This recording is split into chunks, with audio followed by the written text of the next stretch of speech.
नमस्कार. काल नसरापूर या ठिकाणी एक खूप दुर्दैवी आणि दुःखद घटना घडलेली आहे. यामध्ये एक अल्पवयीन 3.5 वर्षाची मुलीवर अत्याचार करण्यात आला आणि त्याची त्यामध्ये हत्या झाली.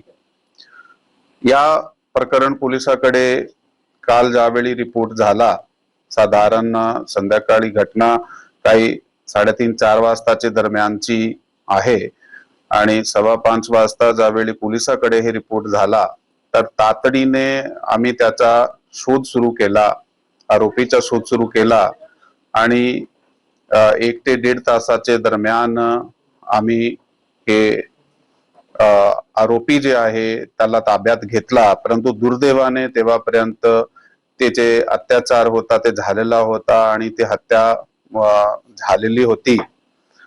या प्रकरणामध्ये BNS कायद्याप्रमाणे 137(2), 103, 64, 74, 140(1), 140(3), पॉक्सो कलम 468-12 तहत FIR क्रमांक 169/2026 राजगड पोलीस स्टेशन या ठिकाणी दाखल करण्यात आलेली आहे.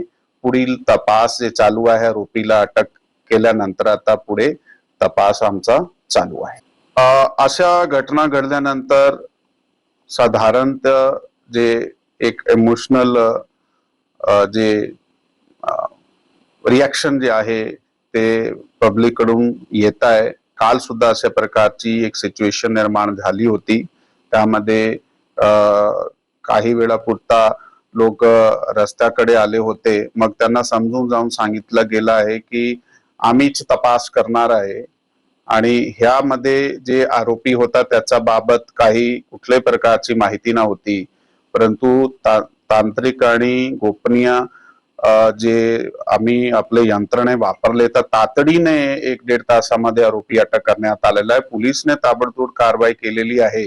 आता तुम्ही आमचं सहकार्य करा. ते लोकांनी काल ऐकलाय, सहकार्य केलाय, ते शांततेने आहे, ते प्रोटेस्ट करताय परंतु ते शांततेने आहे आणि पोलिसाच्या सहकार्य करत आहात.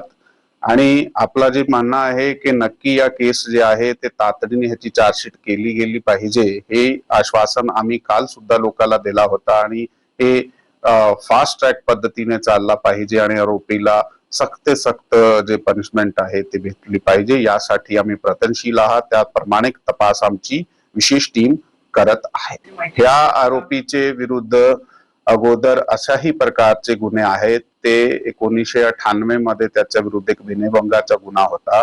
त्याच्यानंतर 2015 मध्ये त्याच्या विरुद्ध एक विनयभंग आणि पॉक्सो गुन्हा होता, ज्यामध्ये पॉक्सो आणि विनयभंगाचे कलम होते. त्यातून त्याचा 2019 मध्ये केस मधून ॲक्विटल झालेला आहे आणि हा 65 वर्षाचा व्यक्ती आहे. त्याची प्रवृत्ती तशी आहे असं आमचे तपासामध्ये निष्पन्न झालेला आहे.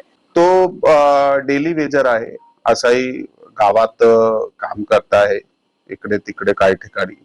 मोशी न्यूज नेटवर्क साठी मोहित शिंदे, पुणे.